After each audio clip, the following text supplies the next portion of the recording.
Imagine this. You wake up one morning and nothing is wrong. The sun slices through the blinds with sterile precision. The coffee brews automatically, exactly the way you like it. The phone buzzes with friendly notifications. Your friends are fine, your job still exists, and the world has not yet ended. And yet something you can't quite name, feels off. Like a silent pressure in the room, a presence just outside the frame of vision. You breathe, but it's shallow. You move, but not forward. You exist, but not fully. You try to shake it off, dismiss it as tiredness, routine, stress. But what if it's none of those things? What if it's something worse? What if the problem isn't that something is wrong, but that everything is exactly as it's supposed to be? You see the schedule pinned to your fridge, the neatly ordered calendar that maps out your week. Wake, work, eat, scroll, sleep, repeat. Everyone tells you this is what life is. You're doing well, you're functioning, you're winning by every societal metric, and yet your soul whispers like a prisoner, tapping on the inside of a padded wall. This can't be all there is.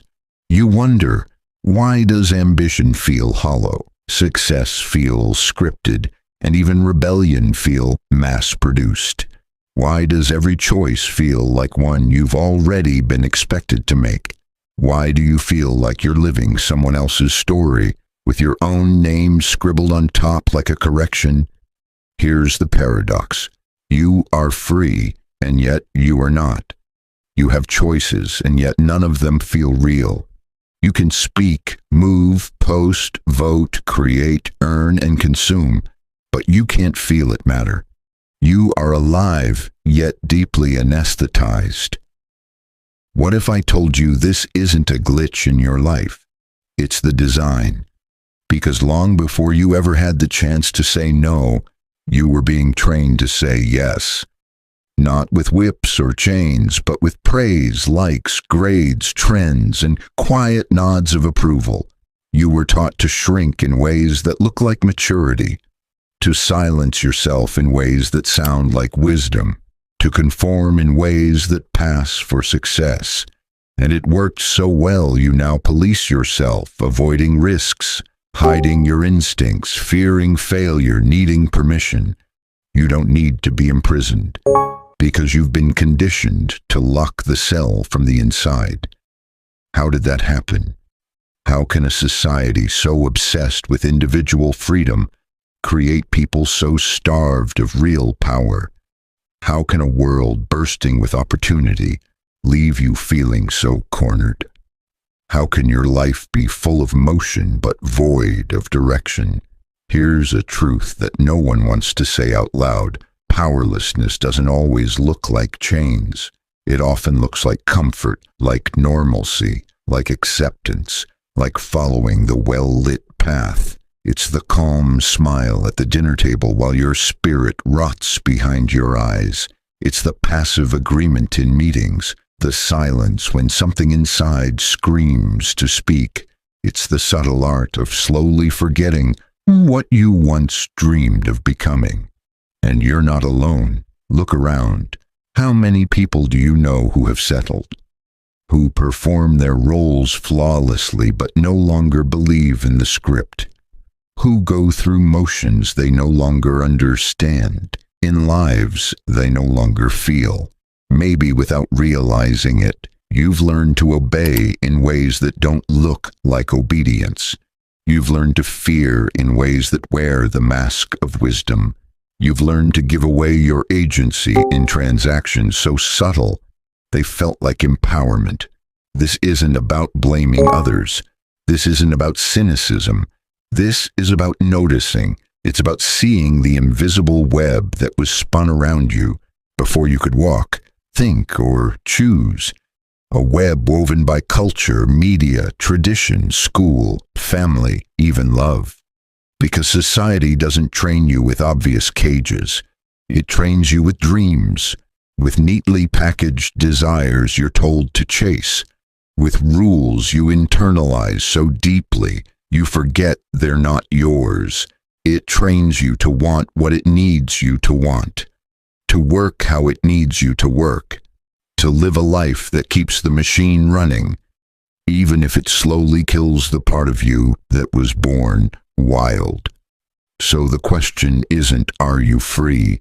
The question is far more dangerous. Who taught you what freedom is? And if you looked deeper beneath the stories, the slogans, the smiles, what would you find at the root of this quiet global hypnosis? What lies beneath this invisible training? What ancient fears? What hidden philosophies? What seductive illusions? Let's go there. Let's dig into the hidden architecture of your reality, because only by seeing the trap can you begin to escape it. There is a peculiar kind of violence that doesn't draw blood. It doesn't scream or strike. It simply whispers into your ear every day from birth to death, stay small, and most never realize they've heard it. To understand how society trains you to be powerless, you must first understand that it doesn't do so by accident. This is not the result of a broken system. This is the system working perfectly. But what system? Not just governments, not just corporations, not even capitalism alone. The true system is more intimate, more insidious. It's psychological architecture, a lifelong curriculum of obedience, distraction, and self-doubt. And like all powerful systems, it begins before you can speak, before you can resist. Consider this. A child is not born obedient. A child is chaos incarnate, curious, impulsive, loud, raw. The child asks 1,000 questions, not to pass a test, but to feel the world, to test the edges of reality, to know. And what does society do with this flame? It begins to tame it. At first, it looks innocent. The child is told to sit still, to raise their hand, to color within the lines. They're rewarded for being good, for listening, for sharing, for waiting their turn. But what is being lost in this process? What's being replaced? The instinct to follow one's own voice is being overwritten by the habit of listening for external approval. Psychologist Carl Jung once warned that the most terrifying thing is to accept oneself completely. But this is precisely what society fears: individuals who are whole unto themselves. Why? Because a person who accepts themselves fully is not easily manipulated. They do not chase hollow success. They do not need to impress. They cannot be herded like livestock through institutions, algorithms, and cultural scripts. This is why the system works tirelessly to install an inner judge, that voice in your head that says, "Don't say that, don't wear that, don't want that, it's weird, it's risky, it's wrong." That voice wasn't yours originally. It was planted there. Jung called this process individuation gone wrong. The self split into fragments, with the true self buried beneath layers of false personas built to survive the crowd. In simple terms, you learn to be who the world needs you to be, not who you are. And this is not random. It is rooted in something even older than psychology: fear. Friedrich Nietzsche called it the herd instinct, the deeply ingrained survival mechanism that made us favor safety over authenticity. When we were tribes of hunter-gatherers, standing out could mean exile, and exile meant death. So we learned to hide our strange, to dim our flame, to echo the group's beliefs, even if they strangled our own. Fast forward thousands of years. The jungle is now concrete, the tribe is now Twitter. But the fear remains. If I am fully myself, I will not be accepted. If I am not accepted, I will not survive. Enter modern society, designed not around survival of the body, but the survival of the status quo. You are taught to internalize standards that benefit the machine: productivity, likability, obedience. And here's the catch: the more you conform, the more approval you get. But that approval is conditional. It is only given when you silence the very parts of you that would rebel against the lie. Arthur Schopenhauer wrote, "A man can be himself only so long as he is alone." Society, he argued, demands a mask, and we wear it so long we forget it's not our face. By the time you become aware of this conditioning, it's not just around you, it's within you. Think about it. Have you ever had a bold idea only to talk yourself out of it, with a voice that sounded like reason but felt like fear? Have you ever wanted to say something true but chose silence to avoid discomfort? Have you ever sacrificed your joy for respectability? That's not coincidence. That's the system at work inside your psyche. But it goes deeper still. Jean-Paul Sartre, the existentialist, believed that society teaches us to flee from freedom itself. True freedom, he said, is terrifying because it comes with radical responsibility. If you're free, then everything is your choice. No excuses, no scapegoats. That weight is too much for most to carry. So instead, we choose roles. We hide behind careers, ideologies, routines, even identities. We trade the infinite burden of freedom for the comforting chains of expectation. Because power isn't just about action, it's about belief. If you believe your voice doesn't matter, you won't speak. If you believe your dream is foolish, you won't chase it. If you believe you are powerless, you will act like you are, even when you're not. And this belief is society's greatest weapon. Aldous Huxley envisioned a dystopia not of brutal tyranny, but of seductive comfort. In Brave New World, the citizens are happy, entertained, well-fed, and completely controlled. Huxley understood that the surest way to keep people from revolting is not to crush them, but to satisfy them just enough that they forget they are in chains. This is the invisible cage, a life where you are comfortable enough to stop questioning, but not awake enough to start living. It whispers, "You have everything you need, except the need to question why you feel so empty." It convinces you that your anxiety is a personal flaw, not a rational response to a world designed to alienate you from your own power. It tells you that your depression is a chemical imbalance, not the soul's rebellion against a life of quiet despair. It explains your numbness as adulthood, your fatigue as reality, your discontent as immaturity. But what if these are not pathologies, but clues? What if your restlessness is your soul's way of saying, there is more? What if your suffering isn't a malfunction, but a signal? A signal that you were never meant to be tamed. A signal that the life you've accepted was built to keep you small. A signal that powerlessness is not your nature, but your training. And if that's true, then maybe the pain you feel isn't a sign of failure, but the first flicker of awakening. The next question becomes inescapable. If the problem is this deep, this silent, this embedded, what is it doing to you every day you don't notice? What happens when you live your whole life asleep, believing you're awake? It doesn't happen all at once. You don't wake up one morning and suddenly realize you've surrendered your life. That would be too obvious, too easy to resist. No, this erosion is subtle, elegant, almost beautiful in its deceit. It starts with compromise. You silence your gut once, just once. Maybe in a meeting, maybe in a relationship, maybe at the dinner table. You choose safety, acceptance, the benefit of the doubt. It feels small, but something inside notices. Then it happens again and again. Each time the silence becomes easier, the voice within you becomes fainter, until one day you realize you can't even hear it anymore. That's the first consequence.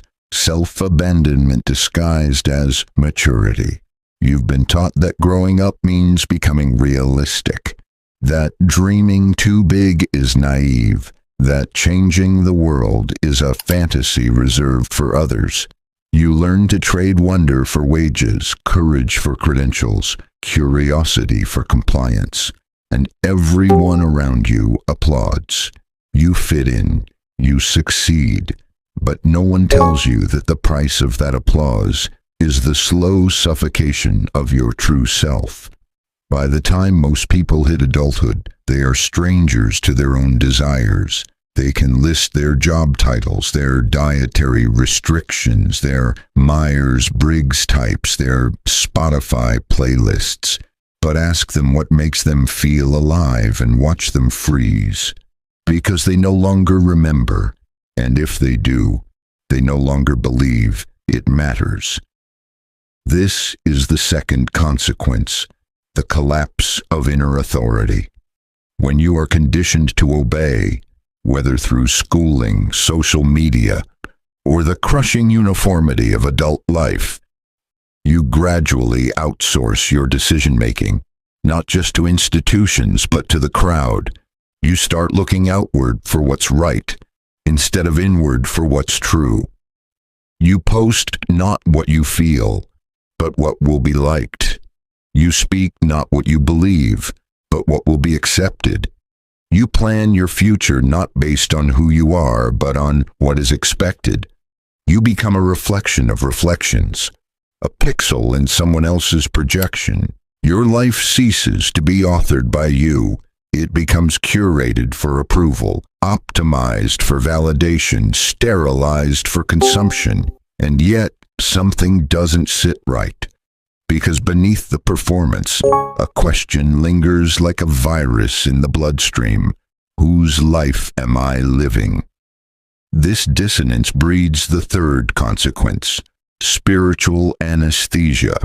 You begin to numb, not because you're weak, but because it's unbearable to feel the gap between who you are and who you pretend to be. You seek distractions, constant stimulation, notifications, entertainment, substances, productivity, all cleverly disguised methods of self-escape. The body is moving, but the soul is on standby. Nietzsche called this state nihilism, a sense that life lacks inherent meaning, purpose, or value, but he warned that this void doesn't appear from nowhere. It emerges when the old gods die and are not replaced, when the values society instills no longer satisfy the deep hunger of the human soul. And today, we worship false gods, busyness, branding, relatability, influence, but none of them fill the void. They only disguise it, so people numb, they scroll, they consume, they buy and post and laugh and nod and clap and hustle and grind, and yet, late at night, when the world is quiet, a question claws its way to the surface. Why does none of this feel real? This leads to the fourth consequence, emotional alienation. You begin to lose the ability to access the full spectrum of your emotions. Joy feels muted. Grief feels pointless. Rage feels dangerous. Love feels conditional. Vulnerability feels like exposure. You become a dulled version of yourself, not because you lack emotion, but because you've been taught to suppress it for the sake of functionality. You've been taught that feelings are a liability, that tears are weakness, that rage is impolite, that passion is too much, that yearning is impractical. So what happens? You become fine, just fine, all the time. And being fine is the slow death of the human spirit. But the damage doesn't stop with you. This leads us to the most haunting consequence of all. A society built on quiet despair. Walk through any city and you'll see it. Smiles that don't reach the eyes. laughter that's too loud, success that feels hollow, entire crowds of people who are alive but not awake, who speak of purpose but live in survival mode, who crave authenticity but trade in performance, who ache for connection but fear being seen. This isn't a personal failure. This is mass conditioning. A culture that rewards obedience breeds a population terrified of truth. And here's the irony. The more this fear spreads, the more we feel alone. The more we feel alone, the more we self-isolate. The more we self-isolate, the more power we give to the system that made us feel powerless to begin with. It is a self-replicating virus, and it's not random.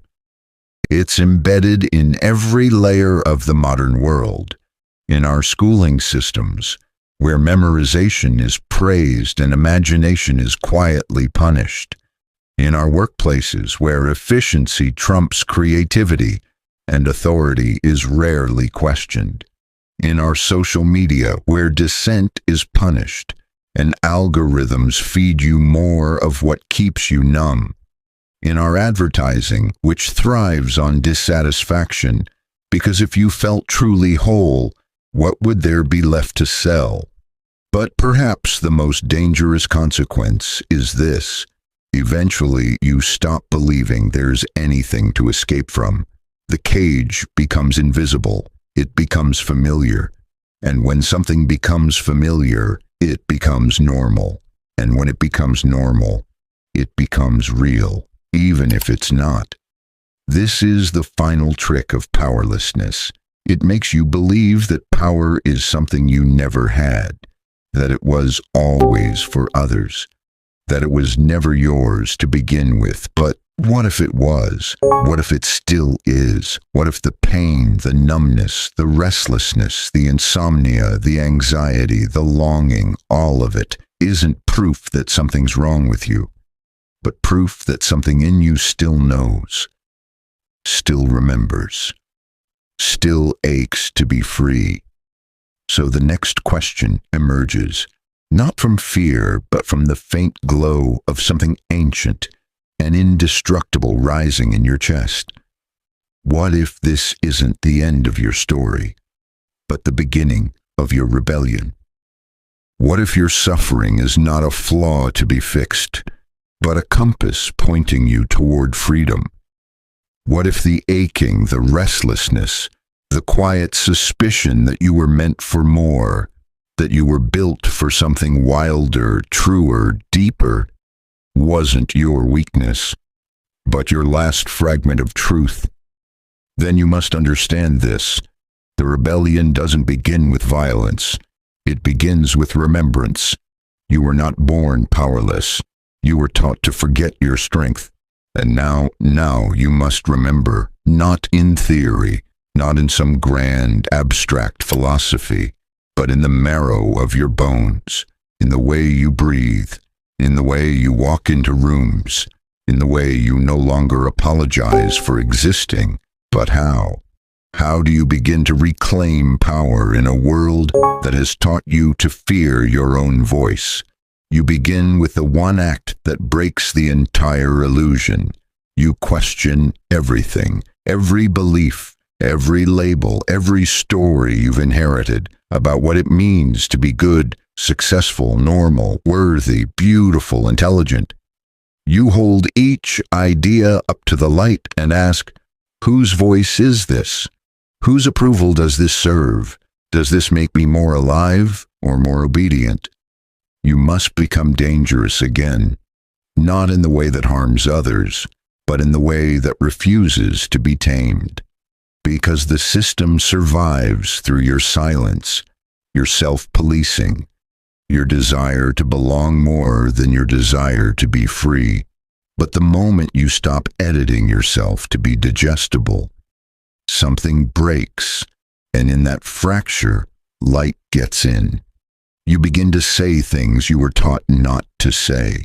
You begin to want things you were told not to want.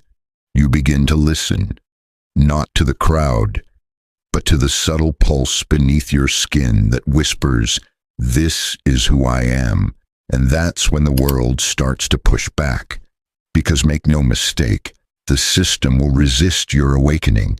Not with guns or chains, but with subtler weapons, shame, guilt, ridicule, the withering fear of being alone. It will tell you, you've changed. It will say, you've become selfish. It will whisper, who do you think you are?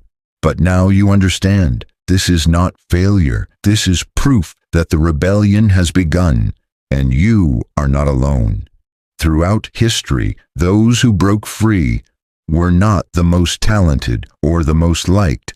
They were the most aware. They saw the lie, and once seen, the lie can never be unseen.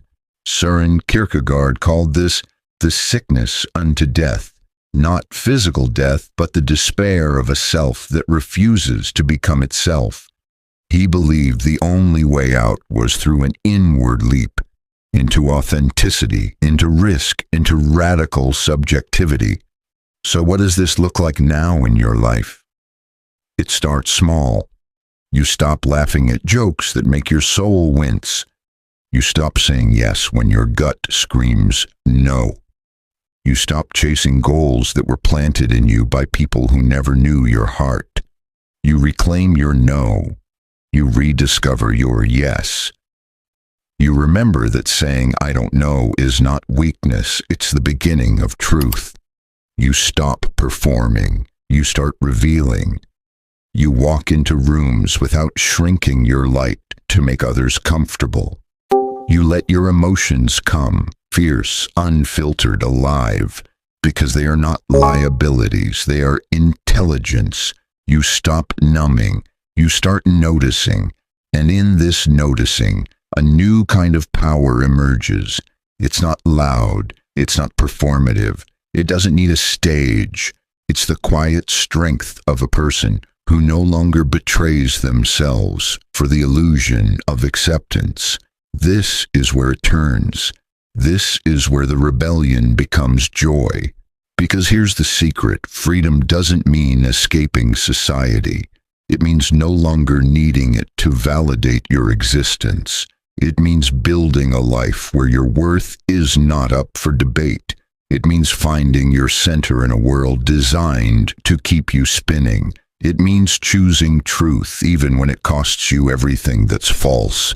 And yes, there will be losses. You will lose friendships built on mutual compliance. You will lose roles that made you feel important but empty. You will lose the ability to tolerate conversations that revolve around nothing. You may lose the life you thought you wanted, but what you gain is everything else. Clarity, peace, a spine. You begin to attract people who see you, not your mask, not your role, but you. You begin to create not out of strategy, but out of soul. You begin to feel deeply, unapologetically, as if every emotion is sacred. You begin to walk as if your life matters, because now it does. Not because anyone else says so, but because you say so. And this is the most radical act of all, to stop asking for permission, to wake up every day and declare with your breath, with your choices, with your presence, I belong to no one's system but my own. This is not rebellion for the sake of rebellion. This is rebellion for the sake of truth, of wholeness, of becoming the person you were before the world told you who to be. Because the final twist is this: the power they trained you to forget is still in you. It was never destroyed, only buried. And now you are unearthing it, one truth at a time, one no at a time, one unedited breath at a time, until one day, without warning, you realize you no longer fit in the cage, and you never will again. Let's say you make it. You tear off the mask. You burn the script. You walk away from the version of yourself that was crafted in the image of expectations. And for a while, there is only silence, no applause, no roadmap, just the echo of your own breath and the unfamiliar weight of your own freedom. You stand in front of the mirror and see something terrifying. No more lies, no more roles, just you. And in that raw stillness, the most powerful truth begins to reveal itself. Not through a shout, but through a whisper you've been running from your whole life. You were never powerless. That was the illusion, the great con, the seduction of helplessness, the lie that your voice didn't matter, that your feelings were invalid, that your dreams were delusions, that truth was dangerous, and that safety came from compliance. But safety was the trap. You see it now, don't you? They didn't need to imprison you with walls. They did it with ideas. They made freedom seem like recklessness. They made joy seem like vanity. They made dissent seem like danger. They made being fully you feel like a crime. But here's the final paradox. The moment you reclaim your power, you stop needing it. Because true power, the kind that cannot be taken or given, doesn't look like dominance. It doesn't need control. It doesn't scream or conquer or convince. It simply is.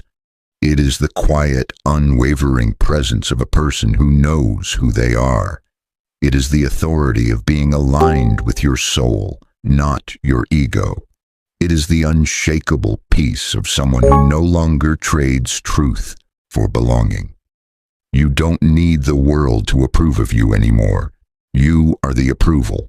You are the original source of meaning. You are the creator of value. You are not a product of the system. You are the glitch in it, the signal, the storm. And now, finally, you realize this was never about escape. It was about return. Return to the self before the programming. Return to the knowing that lived in your chest as a child. Return to the fire in your gut that whispered, "There's more than this." You were not born to be a cog in a machine. You were born to be a mirror to the divine.